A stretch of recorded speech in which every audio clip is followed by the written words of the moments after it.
Πέρασαν πάνω από 60 χρόνια από τότε που βγήκε το βιβλίο Guinness, όπου έχουν καταγραφεί διάφορα ρεκόρ, ανάμεσα στα οποία κάποια είναι όντως πολύ παράξενα, όπως για παράδειγμα τα μεγαλύτερα νύχια, και η λίστα είναι μεγάλη. Σήμερα θα σας παρουσιάσω τα πιο παράξενα ρεκόρ από όλο τον κόσμο. Ας αρχίσουμε.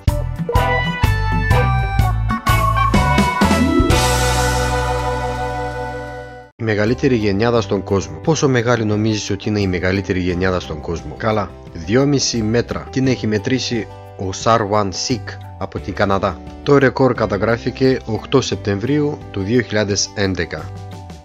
Η δυνατότερη γενιάδα στον κόσμο. Προηγουμένως είπαμε για τη μεγαλύτερη γενιάδα στον κόσμο, τώρα έχουμε τη δυνατότερη γενιάδα στον κόσμο. Ο Αντανάς Κατρίμας κατέχει αυτό το ρεκόρ, ο οποίος κατέφερε να σηκώσει μια κυρία 63 κιλών με την γενιάδα του. Ο άνθρωπος με τη μεγαλύτερη ελαστικότητα στο δέρμα. Γκέρι Τάρνερ από την Αγγλία μπορεί να τεντώσει το δέρμα του έως 16 εκατοστά, και ο λόγος που μπορεί να το κάνει οφείλεται σε μια σπάνια ασθένεια που έχει. Τα μεγαλύτερα αυτιά στον κόσμο, ή τα πιο τεντωμένα αυτιά στον κόσμο αν θέλετε.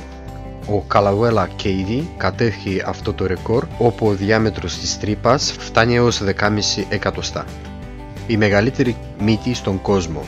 Ο Τούρκος Μεχμέτ Οζιρέκ καμαρώνεται με τη μύτη του, η οποία φτάνει τα 8,8 εκατοστά.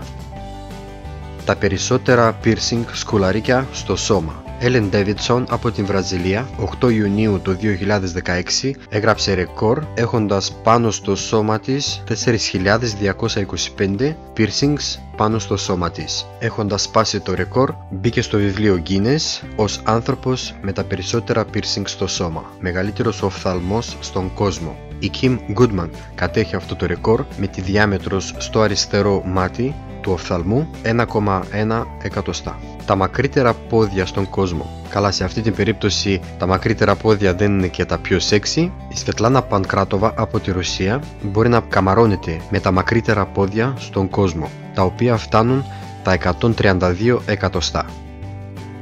Τα μεγαλύτερα νύχια στον κόσμο. Όπως είπα και στην αρχή του βίντεο, στο βιβλίο Guinness μπορείτε να ανακαλύψετε διάφορα πολύ παράξενα πράγματα, και αυτό είναι ένα από αυτά. Η Αμερικανίδα που κατέχει αυτό το ρεκόρ, αυτή μεγάλωνε και πρόσεχε τα νύχια της από το 1979 μόνο και μόνο για να μπει στο βιβλίο Guinness. Σήμερα το μάκρος των νυχιών είναι 86,5 εκατοστά. Κάποιες γυναίκες, αν όχι πολλές, συχνά λένε στον εαυτό τους «μακάρι να είχα μεγαλύτερο στήθος». Και αυτές που έχουν λεφτά απευθύνονται στη σιλικόνη. Υπάρχουν όμως και από αυτές που το παρακάνουν και μεταμορφώνονται σε τέρατα, όπως η περίπτωση της Mayuri Hills, η οποία μπήκε στο βιβλίο Guinness ως γυναίκα με τα μεγαλύτερα τεχνητά στήθη σιλικόνης στον κόσμο. Η Ξανθιά δεν μπορεί να βρει ούτε ένα μαϊό που να έχει τη δυνατότητα να της αγκαλιάσει τους στήθους, οι οποίοι ζυγίζουν 19 κιλά. Η Μάιρα όμως καμαρώνεται με αυτά και πιστεύει ότι είναι η πιο όμορφη γυναίκα στον κόσμο.